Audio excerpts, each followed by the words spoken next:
Ladies and gentlemen, we are ready for the first of our special attractions. Please welcome the boxers as they make their way to the ring.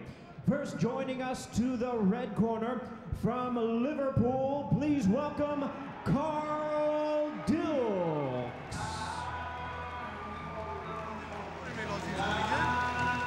So we're on the way here at the LG Arena in Birmingham with the Magnificent Seven, Frank Warren's bumper promotion here in September. What a way to kick off the new season.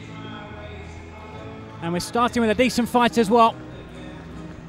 It's a 2008 Olympic gold medalist James DeGale in action against the man who was on your screens then, Carl Dilks. It's an eliminator for the British Super Middleweight title,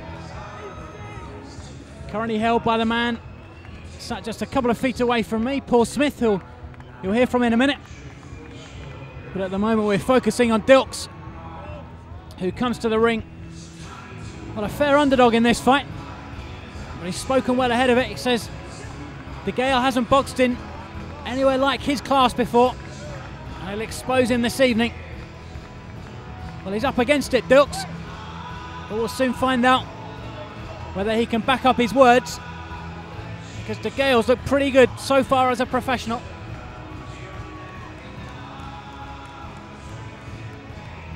But this is his first real test this evening, and it may tell us a lot more about him. Now, ladies and gentlemen, joining us to the blue corner, here is the 2008 Olympic gold medalist from London, James "Chunky" DeGale.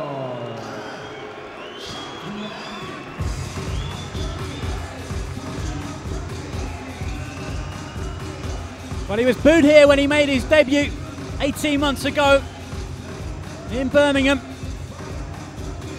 but it's a much better reception for James DeGale this evening, and it's little wonder. 7 wins so far as a professional, his first title as well, and he's beginning to look like the real deal, James DeGale. If he does win this evening, he'll be next in line to fight for the British title at 168 pounds. And he says he wants a world title within the next 2 years. Promoter Frank Warren is backing him for big things, but he has to deliver this evening. Things got lively at the press conference on Thursday. Dilks and DeGale swapped insults, and in just a few minutes' time they'll be trading blows in the ring in front of us here. James DeGale enters the ring now. It's a warm reception from this Birmingham crowd. And we go to our MC, Jimmy Lennon Jr., for the official introductions.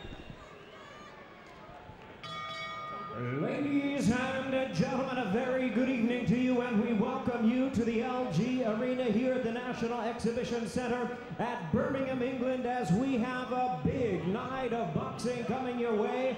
The Magnificent Seven, and it's all brought to you by Frank Warren in association with FrankWarren.tv, live and exclusive on Sky Box Office. At this time, we present the first of our special attractions. It is sanctioned by the British Boxing Board of Control. The steward in charge is Dave Roden. Introducing to you our 3 judges scoring this bout from ringside. From All Hallows, Richie Davies. From Wellingborough, John Keane. And from Birmingham, Terry O'Connor. Our 3rd man in the ring, our referee in charge from Doncaster, Mr. Howard Foster. All right, fans, here we go. 10 rounds of boxing and eliminator for the British Super Middleweight Championship elimination bout. Introducing to you first on my left, he is fighting out of the red corner, wearing black trunks with white and green trim. He weighed in at 11 stone, 13 pounds, 8 ounces. His fine record stands at 14 wins, 2 losses, with 5 wins coming by way of knockout. From Liverpool, please welcome Carl Dynamite Dilks. And his opponent across the ring on my right, fighting out of the blue corner, really needing no introduction on these shores. Wearing blue trunks with gold trim, he weighed in at 12 stone even. Following his brilliant amateur career, he is undefeated in his campaign as a professional with a record of 7 wins, no losses, 5 wins coming by way of knockout. Here he is, ladies and gentlemen, please welcome the 2008 Olympic gold medalist from Harlesden, London, introducing the undefeated James Chunky DeGale. Time to present the bell, also keeping count of the knockdowns, Brian Heath and Harry Foxhall, and referee in charge now to give instructions, Howard Foster. Okay lads, spoke to you both in the dressing room, you both know what I expect. Keep it clean, break straight away when told, and both of you watch your heads. Good luck to you both, touch gloves. Come on, James! Well, we're just seconds away from this British Super Middleweight title eliminator, and what better man to have alongside me to add some colour to this fight than Paul Smith. Good evening, Paul. Hi Ian, you alright?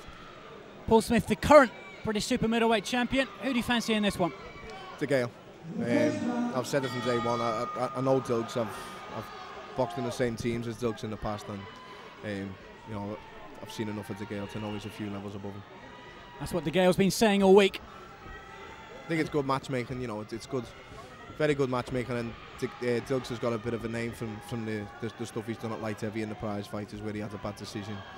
But you know, even his fight against the Adamu, it was a bad decision, but he should have really capitalised on that. You know, it was a poor Adamu.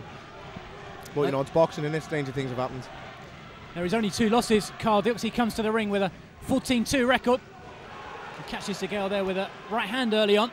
DeGale will have to be on his guard here. He can't afford to take too many risks. It's occasionally in the past looked a little bit open.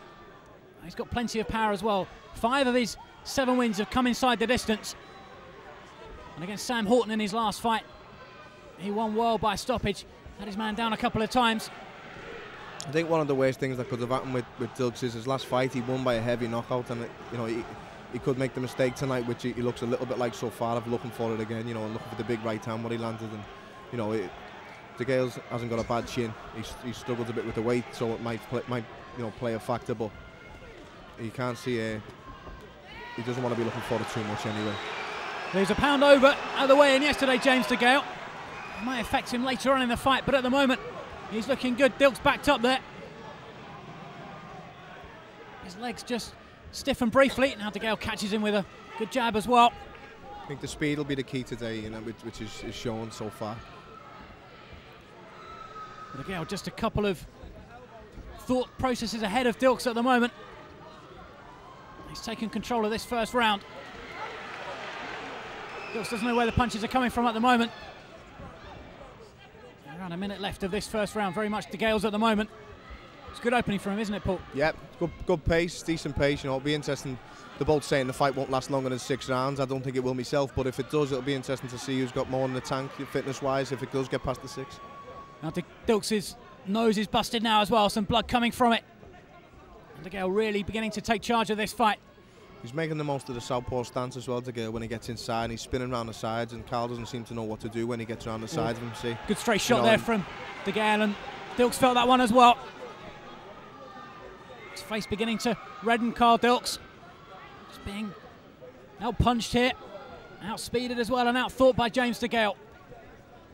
I think you can see where Dilks has spent most of his career at light heavyweight, can't you, in the way the speed. You know, DeGale's got the speed, where he was fighting at middleweight in the amateurs, and Dilks fighting light heavies mostly. Dilks is hurt now, backed up against the ropes, and it's all over in the first round. Howard Foster says he's seen enough, and James DeGale takes less than 3 minutes to dismantle Carl Dilks and set himself up for a British title shot. He may be fighting the man sat next to me, Paul Smith. It may be for the vacant belt later on this year. Whichever way though, James DeGale does look ready for British level. Paul. It was a good performance, you know, again, you know, not to sound like too much of a smart aleck. Like I said before the fight, what I thought would happen. I thought what would happen with Dilks, and DeGale had capitalised on it certainly and get him out of there pretty fast. You know, I did say 2 rounds, but he's done it a round earlier. Stoppage may be a touch premature, but you know, it was never going to change. I think the pattern of the fight was set out in the first 30 seconds, and DeGale was certainly going to capitalise on any mistakes that Dilks was making, which was a lot of them, and the speed definitely told. Does that performance tonight worry you at all, Paul, if you were to fight in the future? No, it doesn't worry me. I'm not going to sit here bad-mouthing him. It's not my style. Nothing I've seen tonight worries me. Nothing I've seen in any of his fights worries me. But that's another issue. We'll see what happens in the future. I believe in Frank Warren and what he wants to do with me. I want bigger and better things. I don't want to be going backwards in fighting James DeGale, and that's what a fight with DeGale would be. Any of the kids ranked below me, I don't really want to know anything about them, because I'm trying to move on. I've had 31 fights now, 30 fights should I say. My next fight's my 31st, and I want a world title. That's what I want from boxing. But if I do happen to fight for the British title and win it outright, then James DeGale could be the one in the way if the other eliminator doesn't take priority. Well, just watching a replay here of the stoppage, and DeGale looked really, really impressive in that first round. And there wasn't much complaint from Dilks when referee Howard Foster intervened. He'd taken 5 or 6 clean shots without reply. DeGale doing as he wanted on the ropes. And the stoppage was inevitable. DeGale gets a lot of stoppages like that, and he always will because of his hand speed. He's got really good hand speed, and he throws that many shots that it's a blade. It's not necessarily knockout punching. 2 minutes 54 seconds in round number 1. Our referee in charge, Howard Foster, stops the contest. The fighter in no condition to continue. He is the winner of the British Super Middleweight. Every shot he took there on the glove, and he was moving with him as well. James "Chunky" DeGale. So James DeGale records his 8th win here in Birmingham, and he gets the magnificent 7 off to a magnificent start with a first round victory over Carl Dilks in a British Super Middleweight title eliminator.